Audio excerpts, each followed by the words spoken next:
Et après, le truc, c'est qu'HOTS, moi, la dernière fois que j'y ai joué, Oh, mais moi, la dernière c'était. fois, tu jouais aussi, hein, t'inquiète pas. Ah Je ouais? crois que la Ah, dernière fois, d'accord. la dernière fois que j'ai joué à HOTS, c'était parce que tu m'as dit, hey, Daimon, tu veux venir sur le jeu? Et du coup, Je j'avais comprends pas, tenté. je comprends pas, c'était un jeu plein de richesses, je vois pas où est le problème.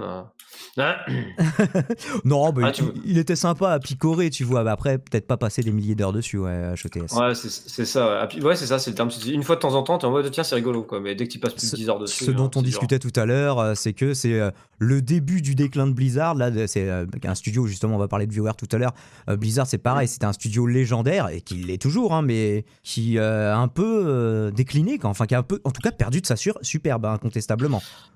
Bah, c'est ce que je disais avant, quand t'achetais un jeu Blizzard, t'avais Warcraft, Starcraft 1 et 2, t'étais sûr d'avoir un jeu de qualité. World of Warcraft jusqu'à Lich King, ça a été une ascension permanente. Alors après, c'est vrai que je connais pas ces extensions-là, donc je me permettrai pas de juger la qualité. Puis bon, des fois, les joueurs de MMO, ils savent pas trop non plus ce qu'ils veulent, hein, faut être honnête. C'est une population qui est un peu schizophrène de temps en temps. Mais en plus, Mais là, en au-delà de la gros, qualité des jeux, la com de Blizzard devient complètement ah, incompréhensible et inaudible. ils sont en roue libre. Soit ils comme pas, soit quand ils comme, c'est pour dire une connerie. C'est assez incroyable. Là, par exemple, tu vois, typiquement, tu vois Overwatch. Bon, voilà, FPS, compétitif, Overwatch League, tout ça. Bon, déjà, les mecs mettent beaucoup plus d'argent dans le jeu que ça ne rapporte. Donc déjà, c'est dangereux comme move parce que Ah bon? si les investisseurs bah oui, parce que le problème, c'est qu'il y a beaucoup d'investisseurs qui ont mis des millions dans la compétition Overwatch League. Si ça leur rapporte pas de thunes, ils investiront peut-être plus jamais dans des compétitions e-sport. Alors qu'à côté de ça, je sais pas, t'as des trucs comme Riot qui sont plus crédibles. Bah, plus jamais, non, parce que tu vois qu'il y a beaucoup de choses qui sont rentables quand même. C'est une industrie, non, pas, Ah même non, sans mais là, parler de jeux vidéo, l'Overwatch mais même League, l'e-sport, c'est quelque chose qui Mais là, rapporte, quoi. l'Overwatch League, on parle de dizaines de millions. Un slot d'Overwatch League, c'est plusieurs millions. Les investisseurs, c'est plusieurs dizaines de millions dans la compétition. C'est un truc Après, de fou. peut-être Et qu'il devrait faire ça fait 100 000 vues sur Twitch, tu vois. C'est pas assez. Bah, c'est pour ça Clairement. peut-être qu'il faut faire des événements un peu plus modestes. Par exemple, Hearthstone, ils font des événements un peu plus, pas confidentiels, mais plus, voilà, plus restreints, quoi. Et du coup, J'en ça reviens doit à pas mon coûter 10 argumentage, millions, du quoi. coup. Je reviens Je t'en à prie. mon argumentaire de base, parce que du coup, j'ai divergé. Le problème, c'est qu'en fait, dans Overwatch, ils sont partis d'une stratégie qui est toute nouvelle, c'est qu'ils se sont dit, venez, on va mettre maintenant des bans de héros. En gros, c'est Blizzard, ils regardent les persos qui sont les plus forts et ils les bannent. Bon, il s'avère que côté équipe française, enfin côté joueurs français pro qui sont apparus sur les streams genre AlphaCast, etc., ils ont déclaré qu'ils ont été mis au courant genre la veille pour le lendemain, quoi. Et c'est-à-dire, Donc c'est-à-dire, ban de héros, c'est-à-dire que tu peux dire, vous, dans tel team, on veut pas que vous jouiez ça comme dans HOTS non, ou c'est comme dans Blizzard Hearthstone, qui d'ailleurs. décide. Blizzard, en Ah fait, bon? statistiquement, ils regardent les héros les plus joués et en fonction Ah, ça, c'est inédit, ça. Ouais, c'est très bizarre comme système parce que du coup, ça enlève la possibilité stratégique des joueurs. Donc je vois pas trop où ils veulent en venir avec ça, mais en gros, Blizzard Surtout dit, s'ils l'annoncent la veille de la compète. Merci pas des la pros à veille, mais en Startup gros, connaît les ils bails. l'ont su 2 semaines avant, quoi. Hmm. 2 semaines avant ou une semaine avant l'annonce publique. En gros, ils l'ont su en même temps que le grand public, ce qui est pas normal du tout, quoi. Il y a Air Dragon Et qui du nous coup, dit en gros, Blizzard a été racheté par un gros corporate et est devenu un business plus qu'un studio passionné ouais, mais de le créer rachat de des univers. Blizzard par un C'est vrai gros. qu'ils ont été rachetés plein de fois, comme je disais tout à l'heure. À un moment, Blizzard a été français. On parlait de jeux de vidéo français tout à l'heure. À un moment, via Vivendi et via les rachats d'actions, hein, parce que à la base, le studio n'est pas du tout français, il n'a jamais été basé en France. Hein. Mais Vivendi, c'est les logos chiants au début des films, c'est ça, non Vivendi, c'était à l'époque de J2M, Jean-Marie Messier. Tu me parles d'une époque, tu sais, tu me mets Que bien les, 15 ans. que Hein, les moins de 30 ans ne peuvent pas connaître, effectivement. Mais Ah, j'en ai 29. Bientôt, je comprendrai, mais là, pour l'instant, je suis bientôt. dans. Pour l'instant, tu es dans l'erreur. Tu es dans le tâtonnement.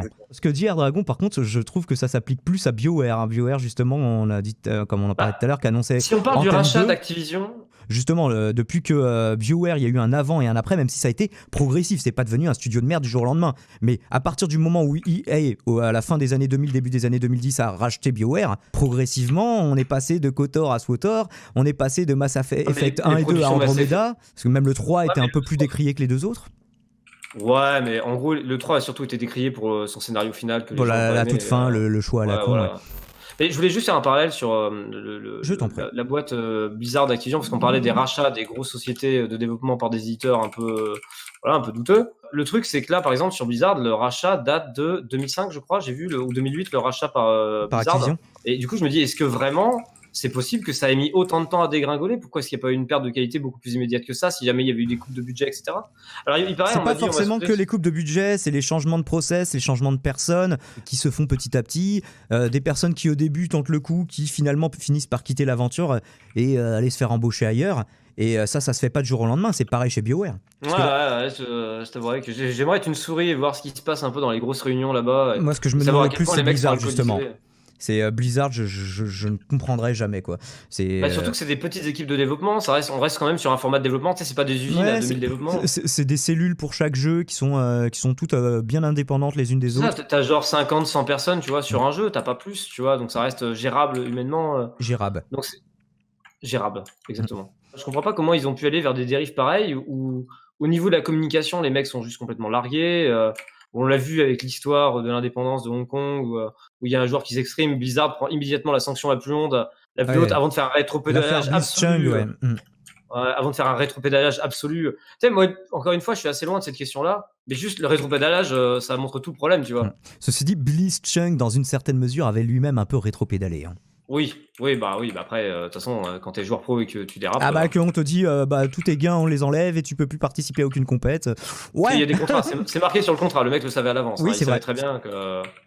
C'est vrai. Quand tu communiques contre la société, c'est comme les mecs qui sont en Overwatch League actuellement. Ils peuvent dire, ils peuvent critiquer le jeu, etc. S'ils commencent à dire Blizzard gère leur compétition comme des trous du cul, les mecs, tu les reverras jamais en Overwatch League. Hein. C'est tout le problème finalement des e-sports qui sont encore gérés par des capitaux privés. Et que tu peux pas. C'est que l'éditeur et le développeur qui ont accès à la même mise de l'e-sport d'un jeu, tu vois. Par rapport à BioWare, justement, puisqu'on prenait ça comme parallèle avec Blizzard, il y a eu Anthem 2 qui a été annoncé parce qu'Anthem 1, ça devait être un projet fou, que ce soit en termes d'écriture, que ce soit en termes d'open world, que ce soit en termes de mécanique et tout ça, ça a été bridé. Il y a Drew Karpyshyn qui est romancier, qui est auteur. Le mec, il a bossé sur SWTOR, mais avant ça, il a bossé sur Mass Effect 1, 2, il a bossé sur Baldur's Gate 2. Enfin, quand même des jeux plutôt quali, on va dire. Le scénario de SWTOR, surtout à SWTOR, on peut pas l'attaquer là-dessus. Hein. On peut l'attaquer sur tout le reste, clairement. Mais pas sur. Les histoires. Le doublage et le scénario ne peut juste pas l'attaquer, quoi. Il y a aucun MMO qui lui arrive à la cheville en la matière. On peut peut-être WoW, quoi, mais encore c'est pas le même budget, c'est pas la même durée de vie, c'est pas le même univers. Il y a un univers très très vaste et qui s'étend sur des bouquins et tout ça, ça c'est sûr. Mais par contre, en termes de cinématique, t'as deux trois belles cinématiques par extension, quoi. Mais t'as pas une cinématique par couloir, tu vois. C'est ça. Mais d'ailleurs, c'était chiant. Hein, d'ailleurs, ils ont pas. C'était un peu trop dans SWTOR, effectivement. À un moment donné, c'était vraiment le train fantôme. Hein. Au bout des rails, t'as un événement, puis après tu repars dans Entre ça et la course auto, moi je t'avoue que j'avais l'impression de jouer à rien en fait. Plus le mob qui tankait tous les dégâts, qui me soignait. Et en même temps, qui te faisait un café et qui ramassait ton caca quand t'étais à côté de la cuvette. Oui, moi j'avais testé sur une vidéo et j'avais laissé le pet en heal. Je faisais rien dans le combat, c'était très long, mais je ne mourrais jamais. J'avais fait la même avec Arcane. Quand je l'avais affronté pour la première fois, je me suis dit, est-ce que je peux vraiment m'arrêter de jouer et gagner quand même? La réponse est oui.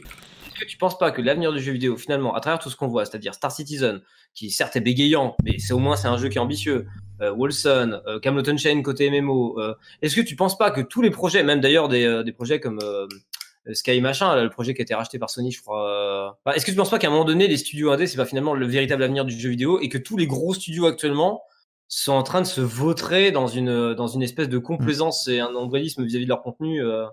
Moi j'ai l'impression que les gros studios de toute façon en fait finalement ne sont plus que des éditeurs aujourd'hui, ou alors les choses qu'ils développent en interne c'est les franchises qu'ils ont depuis 10 ans, hein, toujours Electronic Arts, mais finalement d'un autre côté les studios indés sont-ils toujours indés quand c'est plus un mec tout seul qui bosse comme à l'époque de Minecraft.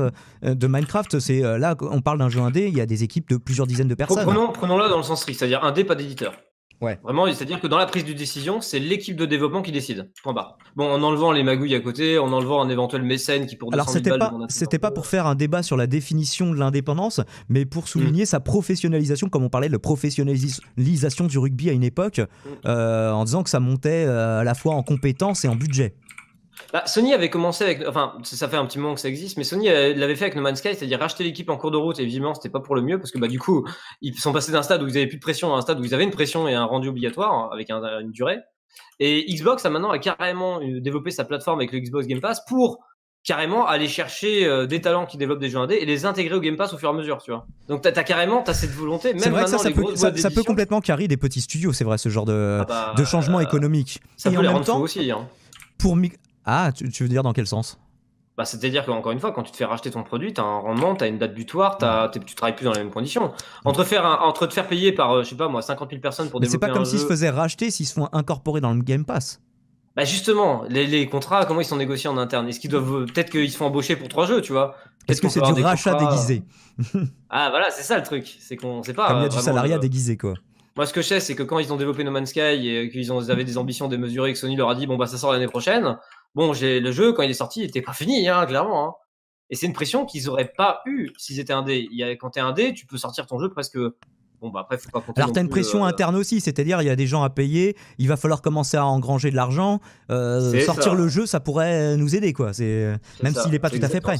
Et on le patchera plus tard, au pire. Et là, tu retombes sur des logiques traditionnelles de studio. C'est exactement ça. Et c'est-à-dire beaucoup de jeux qui, en général, par exemple, c'est le cas de Camelot Unchained, mais c'est le cas d'autres jeux aussi, qui, en cours de développement d'un jeu, font un autre petit jeu à côté à partir du même moteur ou de la même technologie pour le vendre derrière. En général, ceux qui ont déjà payé la première option ne payent pas le jeu, mais ceux qui arrivent ensuite peuvent être encouragés à payer pour acheter le petit jeu également, tu vois. Ouais. C'est ce que fait Camelot Unchained en ce moment. Ah bon?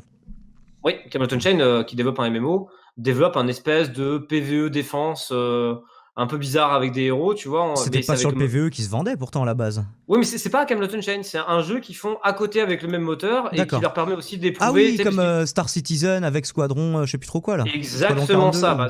Ça permet de rebondir sur un deuxième exemple qui n'a rien à voir. On passe d'un espèce de space opéra MMO, certes, à un MMO medieval fantasy en RVR qui adopte la même logique finalement de marketing, tu vois. Donc ça va se développer ça aussi, je pense, hein, parce que comme tu l'as dit, les indés commencent à avoir des projets plus ambitieux. Je pense que personne n'a la même logique marketing que Star Citizen. Hein. Et heureusement, hein, parce que y a Victor qui nous dit sur le chat justement, Riot n'est pas encore parti en couille. Ça se discute, hein. Après, ça dépend. Tu trouveras toujours un mec aigri, Sardoche, qui dira que le jeu est génial, et 2 heures après, qui dira que le jeu c'est de la merde, ou d'autres joueurs comme ça. Je suis même pas spécialement Sardoche, hein, je dis juste que c'est représentatif d'un paquet de joueurs qui, au départ, sont contents, puis après, sont pas contents, mais ils reviennent quand même sur le jeu tout le temps, tu vois, c'est bon. Et puis, Riot. Mais globalement, c'est eux qui s'en sortent le mieux. Ils ont annoncé. Mais ils s'en sortent le mieux parce qu'ils avaient un seul jeu. Là, ils ont annoncé plein de jeux. Maintenant, il y a leur auto-chess qui marche. Est-ce qu'il marche toujours? Comment il s'appelle leur auto-chess à la con là? Il a fait beaucoup de bruit au lancement, il marche moins bien. C'est TFT, Team Fortress. Teamfight Tactics. Voilà, Teamfight je suis dessus. C'est ce que Arma Team Fortress est parti d'autre chose.